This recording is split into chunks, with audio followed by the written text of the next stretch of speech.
Greetings everyone, this is Connor from Dagura TV, and it's been a fairly quiet week on the Bethesda front in regards to news and everything and stuff we can speculate on, so I decided to make a bit of an opinion piece video of why I prefer the Elder Scrolls to the Fallout series. And I know everyone's going to be coming in with the pre-written comments going like, oh my god, I like both, it's okay to like both, blah blah blah blah blah. You know, and obviously, you know, if you haven't seen the channel before, I'm a big fan of both series. I love Fallout, I played every Fallout game, I've definitely liked every Fallout game, and I've loved pretty much every one of them. There's apart from one or two in there, and I definitely will play more Fallout games when they come out further on down the line and everything. But I just wanted to say that I've preferred the Elder Scrolls series. You know, I've been a fan of it for longer. I think that's one of the major catalysts of why that's the case. It's the first one I've played out of the two, and I've got a couple of subjective reasons here of why that is the case, of why I prefer the Elder Scrolls. I've got 5 reasons in total, and a couple that I think are just general hard facts. I think that everyone could be able to see my point on both of them. And there's one point in particular, point number 2, I think people are going to generally disagree with. But anyway, I just wanted to like share my reasons of why I prefer them. Don't give me hate in the comments. I like Fallout a lot. Please don't stamp on me in them and hit the dislike button and everything. Hear me out. So let's get into the 5 reasons of why I prefer Elder Scrolls to Fallout.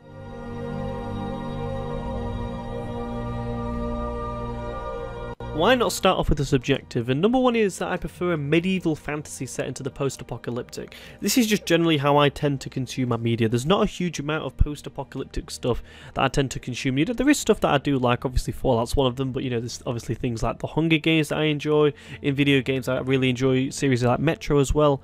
But overall, for my kind of taste of what I like for escapism, it's the medieval fantasy setting that I tend to yearn to. You know, I'm a huge Lord of the Rings fan. Any long-time subscriber will know that with the Lord of the Rings lore series I used to do. And I love, you know, things like Game of Thrones and things like that. And then obviously the Elder Scrolls to really add on to it. I just have a huge lust for that time, for not the time period of the medieval world of our human history to be able to look back on, and I love to learn from that period of time. But also when we take that medieval period and put a fantasy twist on it, I find it really intriguing because it's so different than what we have in the world at this moment in time, and it just seems really there's huge worlds to go around with them. You know, I love getting into a completely new world that's completely different to our own, whereas with Fallout and other post-apocalyptic things, they tend to go off what the world that we already have, which some people may hear that and think, yeah, that's the kind of point of why I prefer that. But again, it's just a completely subjective thing, because at the end of the day, when I want to escape from something, I want something completely away from the world that we live in. I want it on a whole new world and everything. And I know there is some fantasy out there which is kind of set way in the future, way in the past, and people have those theories about the Elder Scrolls in comparison to Fallout.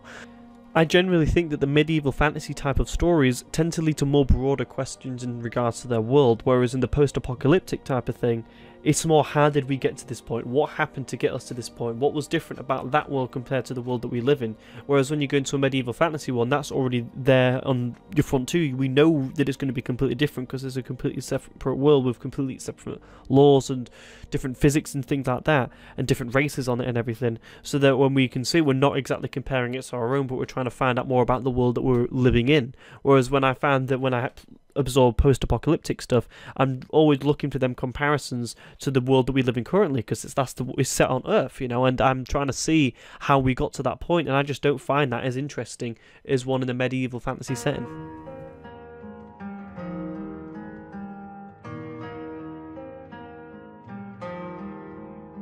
Number 2, this one I think is going to divide the biggest amount of opinion, and that is I prefer the guilds in the Elder Scrolls series. And don't get me wrong, Fallout, I think, and Bethesda Game Studios as a whole, the trademark of their games is the guilds for me. The guilds and the worlds that they're set in.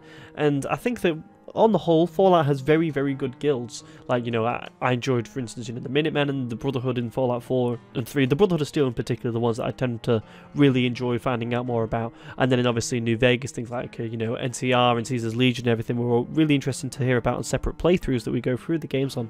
But all in all, I just don't overly find them overly deep.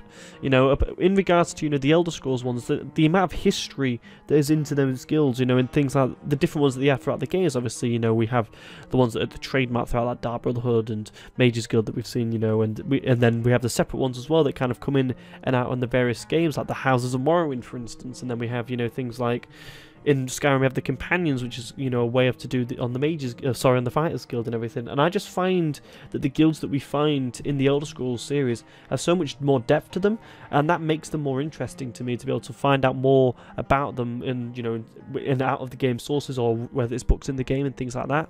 Whereas in Fallout, when I join factions and play with them, while I am intrigued to find out more of them, I think the fact that they're all fairly recent factions kind of hurts them for my subjectivity. You know, I like to really understand the full history of that guild and everything, and when it's something fairly new like the Minutemen, I don't overly get excited when I'm trying to find out all this information about them, because there's that stopping point. You know, when you're trying to research everything, there's always that stopping point of when you feel like, okay, we've kind of covered everything that I know about this, and when it doesn't get me excited to, you know, for new games to come out to find out what happened here, what happened there, kind of thing. And I think the way that the Elder Scrolls lore is structured, with different, you know, historical perspectives and things like that, and everything, there's always questions about various different points in lore of these guilds that I find interesting to discover. And I will have to say as well that I feel like a lot of the guild missions in Fallout, for instance, tend to be more combat focused, really, rather than really exploiting what the guild is about. In my opinion, I think this is a big thing that Fallout 4 really took a step in that direction, and that's one of the main reasons why I wasn't overly fond of Fallout 4. You don't get me wrong, I really enjoyed the game, but overall, when it comes down to these missions, when it was mainly all of them just kind of like action, first-person shooting all the way through, instead of actually solving puzzles and kind of working your way through like an RPG, role-playing your character, really trying to get your way through the guild and rise up the ranks. And then all in all, when you do the different missions for them, there's so many different approaches to take. I never really found that in Fallout, for instance, whereas in the Elder Scrolls, especially in Oblivion, I'd say, in the Elder Scrolls, when you're with that guild, you get certain bonuses for, you know, going through not being seen, for instance, and not killing anyone in the Thieves Guild, and they actually want you to do that from the start, or else you're going to be punished for not doing so. Or in the Dark Brotherhood, they want you to just kill the target, something like that. And that's something that, in my opinion, has kind of lost its way a little bit in Skyrim. But all in all, I think that it's still got that hold on what the guilds kind of teach, what the guilds preach, and what the guild wants you to do, a lot stronger than Fallout does in regards to the gameplay. And that's one of the main reasons why I think they're better to play through, because each of them has so much of a different dynamic to what you're playing in the game, and it adds something fresh when you go into the guild, and that's not something that I generally find in Fallout.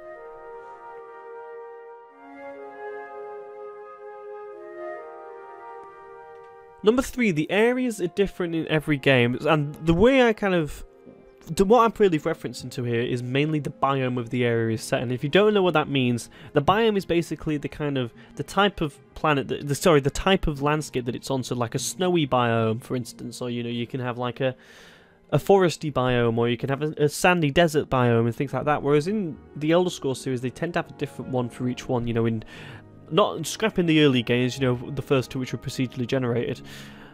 Elder Scrolls 3 Morrowind is very much a volcanic landscape and things like that, a very alien landscape that we're kind of discovering. And then the fourth one, Oblivion, is more on the side of the things of being the kind of, you know, the whole medieval knight kind of idea aspect, you know, very foresty, very bright and everything, kind of following off, you know, Rohan and Gondor in Lord of the Rings, for instance.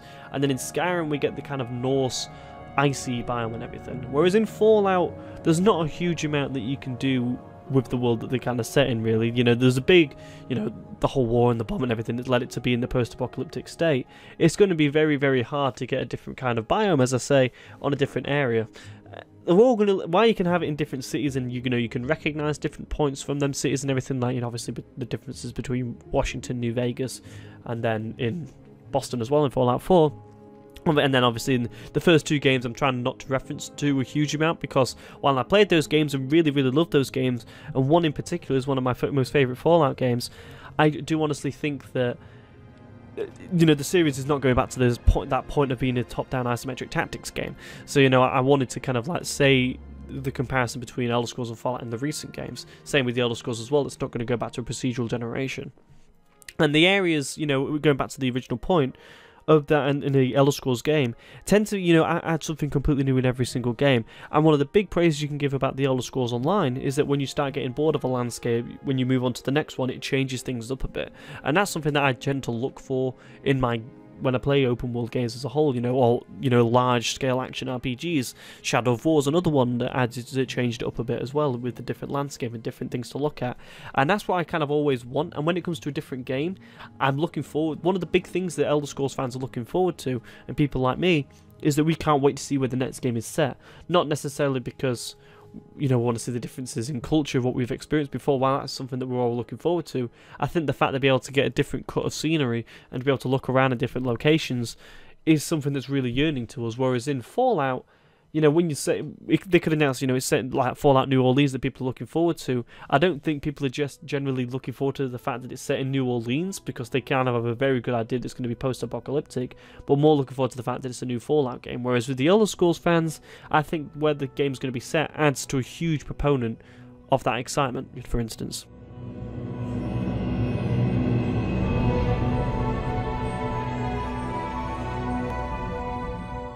Number 4 is the seriousness of the Elder Scrolls, and I want to preface my point here, because before I go into it, I'm not saying that there's no comedy whatsoever in the Elder Scrolls, because there certainly is. We get things like Mike the Liar and everything, and meeting mental characters throughout the world, and different cool Easter eggs and things like that. There's definitely a lot of comedy in the Elder Scrolls series, but in Fallout, I think the idea of putting anything in there, Todd Howard actually touched on this, which kind of mainly inspired me to make this video in that interview he did with Ted Price from Insomniac, that with Fallout you can kind of do anything, and that you can kind of add anything and go a bit crazy with it and all that kind of thing.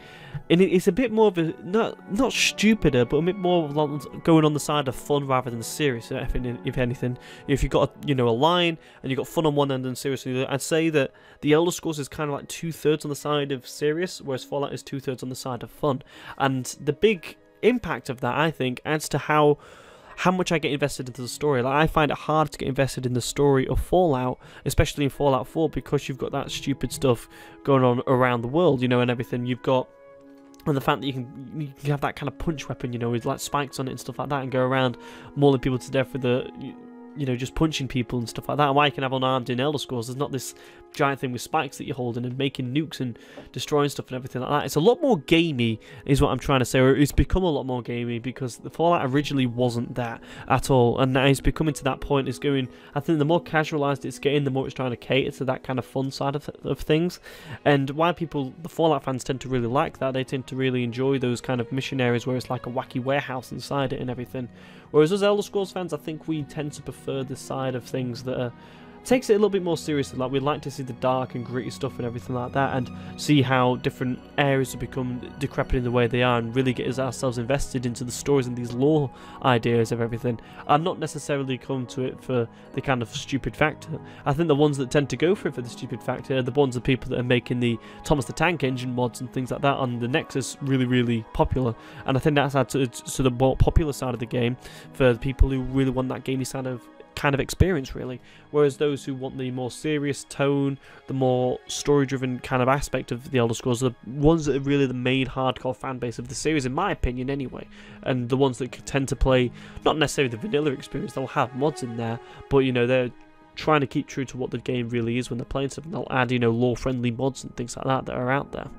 Whereas with Fallout, I tend to kind of see a little bit more of the opposite. People kind of want that kind of, more fun aspect, and there's nothing wrong with that. It's just that I prefer the seriousness a lot more. Like, I like it when Fallout takes it itself so seriously, and I think that's really when the game thrives, personally. And, I'm not the kind of person that's, when something stupid or something like that kind of humour comes up on my screen, I'll just turn away and think for Christ's sake, what are they doing this for again?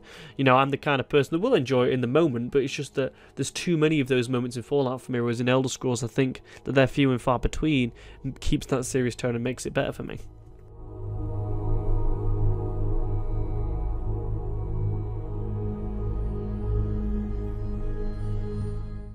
And the final reason for me is different playable races. In Fallout, for instance, obviously, because it's set in the real world, you're going to have to play a human. That's how it is. You're going to have to play a male or a female character.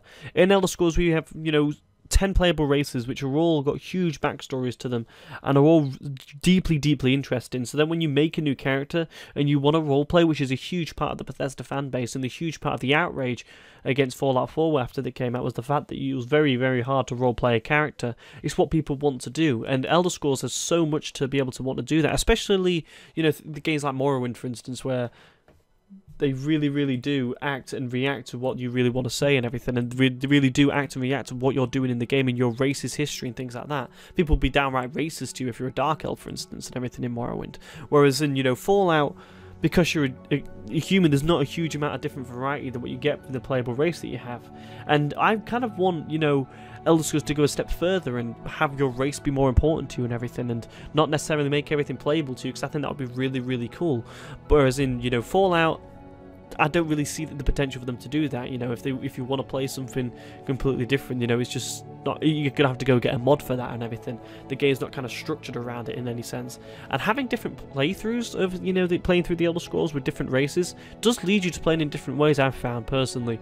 Like when I play Britain, I've always go down that kind of spell sword route and everything, whereas when I play Wood Elf, I always do favour the bow. I do kind of tend to stick to what the race really wants me to do because of that early on buff, and then I kind of get stuck in a playstyle that I'm really enjoying. Whereas in Fallout, you could maybe use that as an argument of why you find it better than the Elder Scrolls, is that once you get into the game, you've kind of got that, it's easy to kind of it is easier to pick what you want to do from the off instead of accidentally falling into something because you picked the wrong race. That's something that you could say, but personally I prefer the idea of having different playable races to make the character I want on different playthroughs. So thanks a lot for watching. Let me know in the comments which one you prefer, actually, Elder Scrolls or Fallout. I'd be intrigued actually to see if there's many Fallout people. I can kind of imagine that the majority of us is going to be the Elder Scrolls fan base in the comments that I get below. And again, one more time I want to say this again. I don't like repeating myself a huge amount in these videos, but anyway, I do like Fallout. I like it a lot. I love Fallout, actually. I'll go as far to say I love Fallout. Especially, I really love 1, 2, and New Vegas. 4 I really enjoyed, but I wasn't overly fond of, and 3 I haven't really got a huge amount of chance to play, but I can imagine that, you know, I will really love that game once I get to play it once I get to play it on the Xbox backwards compatibility that I'm planning to do in the summer. And I'll definitely have to let you know what my true opinions are of Fallout 3, because it's the only one I haven't actually played. But anyway, I love, you know, Bethesda Game Studios' games, and, you know, the ones that are made in that style, like with with Obsidian and New Vegas. And I do really love both franchises, but it's just that there is that one step further for the Elder Scrolls to me than there is for Fallout, and I just wanted to let you know. I just wanted to have a bit of a discussion. I think it would be a fun discussion to have. Let me know in the comments if you've got any reasons that I've left out of why I prefer the Elder Scrolls, of I maybe included something that you think you completely disagree with. Let me know in the comments, and I'll see you guys later.